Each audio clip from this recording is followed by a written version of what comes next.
Dans les vidéos précédentes, nous avons travaillé sur la représentation graphique des parties angulaires et des parties radiales des orbitales atomiques. Dans cette nouvelle vidéo, nous allons maintenant travailler sur la représentation graphique du produit de ces deux ensembles de fonctions, c'est-à-dire sur la représentation graphique des orbitales atomiques dans leur ensemble.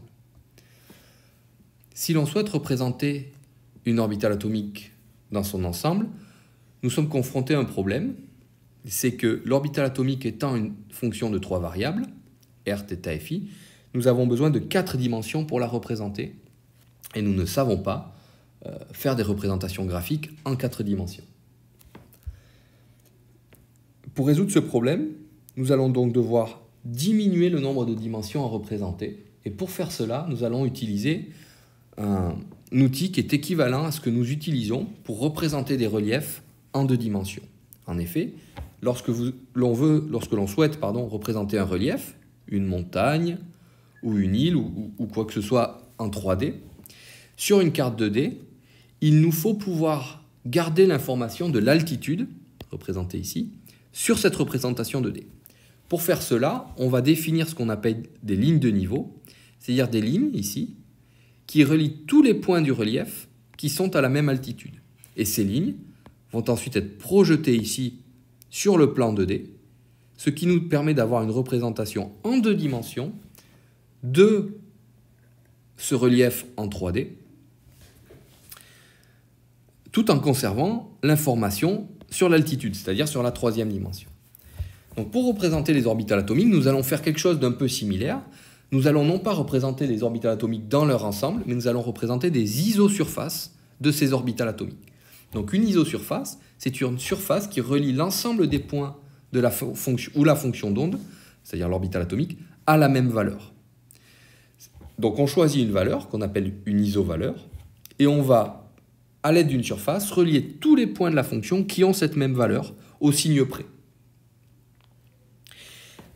Ce que l'on fait, c'est en réalité faire une tranche 3D dans la fonction, dans l'espace à 4 dimensions. D'accord ? Donc, au lieu d'avoir à représenter cet espace en 4 dimensions, nous allons faire une tranche dans cet espace, ce qui nous donne à la fin une surface 3D que l'on peut représenter. Donc, voici ce que cela donne pour une orbitale atomique. Donc, sont représentées ici les isosurfaces de cette orbitale atomique. Donc il y a 2 couleurs, bleu et rouge, qui représentent la différence de signe. Donc les isosurfaces ici relient l'ensemble des points qui ont la même isovaleur, donc la même valeur, mais également le même signe. C'est pour ça que j'obtiens ici des surfaces de signes de couleurs différentes pour des points où la fonction a des signes différents. Donc la question qu'on peut poser ici, c'est quelle orbitale atomique est représentée sur ce schéma? Donc vous voyez que cette fonction présente 2 lobes, ici. C'est donc une orbitale de type P. Si je pars du 0 ici, du centre de l'orbitale atomique, et que je me dirige vers plus l'infini, on voit qu'il y a un changement de signe. Donc la fonction d'onde change une fois de signe, c'est-à-dire que la partie radiale de cette orbitale atomique présente un nœud radial, un seul. Donc une orbitale P qui a un seul nœud radial, c'est une orbitale de type 3P. Donc cette orbitale atomique est une orbitale atomique de type 3P. Même raisonnement ici, je pars du centre de l'orbitale atomique et je vois que j'ai 2 lobes principaux. Donc il s'agit à nouveau d'une orbitale de type P. Si je pars du centre de l'orbitale et que je me déplace le long de ce lobe vers R égale plus l'infini, je vois qu'il y a 1, 2, 3 changements de signe. Donc ça veut dire que la partie radiale de cette orbitale atomique présente 3 nœuds radiaux. Et une orbitale atomique de type P qui présente 3 nœuds radiaux, c'est une orbitale de type 5P. Donc cette orbitale est une orbitale de type 5P. Cette orbitale-ci est différente puisqu'elle présente maintenant 4 lobes principaux, ces 4 lobes étant séparés par 2 surfaces nodales. Donc précédemment, nous avions une surface nodale ici et une surface nodale ici. dans tous ces cas, dans ces 3 cas, les surfaces nodales sont des plans. Donc cette orbitale est donc une orbitale de type D. Et on voit à nouveau, si je me place au centre de l'orbitale, que je me déplace le long du lobe, j'ai un changement de signe. Donc un nœud radial. Et une orbitale D qui a un nœud radial, c'est une orbitale de type 4D. Donc ça peut être la 4D XY, YZ, ZX ou X2 moins Y2 en fonction de son orientation par rapport aux axes X, Y, Z. La dernière orbitale atomique sur laquelle j'aimerais travailler, c'est celle-ci. Donc vous voyez que c'est une orbitale, on la reconnaît par sa forme, avec un lobe ici, un second lobe ici, et l'anneau caractéristique d'une orbitale de type dz carré. Donc on voit, si on travaille sur ce lobe, qu'il y a un changement de signe. Au niveau de l'anneau, c'est la même chose, puisqu'on voit ici un premier anneau séparé d'un deuxième anneau avec un changement de signe. Donc l'anneau aussi change de signe. Donc cela veut dire qu'il y a un nœud radial sur la partie radiale de cette orbitale atomique. Il s'agit donc d'une orbitale de type 4z carré.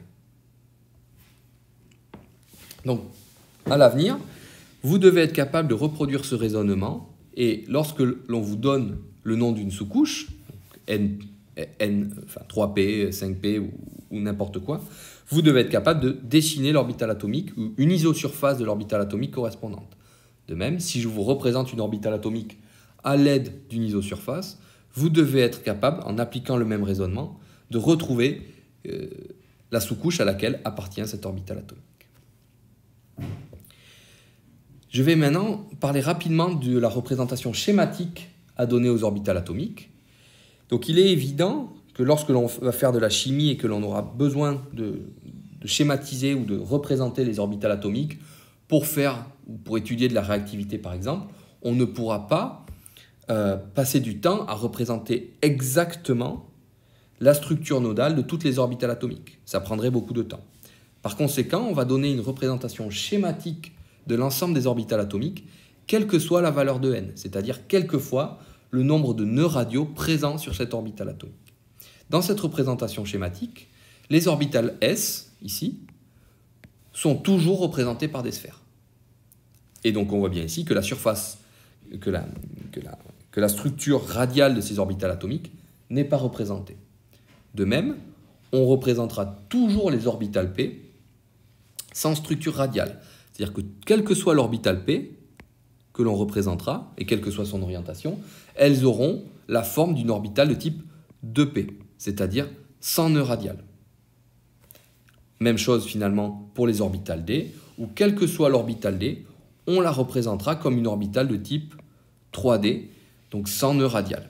Donc, lorsque l'on veut représenter les orbitales atomiques, dans le cadre de la chimie organique ou de la chimie organométallique, très souvent, on négligera de représenter les parties radiales des orbitales atomiques, c'est-à-dire l'ensemble des nœuds présents sur cette orbitale atomique, l'ensemble des nœuds radiaux présents sur cette orbitale atomique.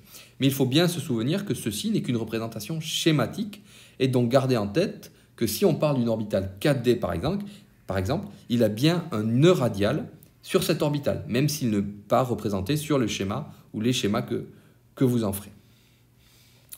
Et ainsi s'achève ce travail sur la représentation graphique des orbitales atomiques.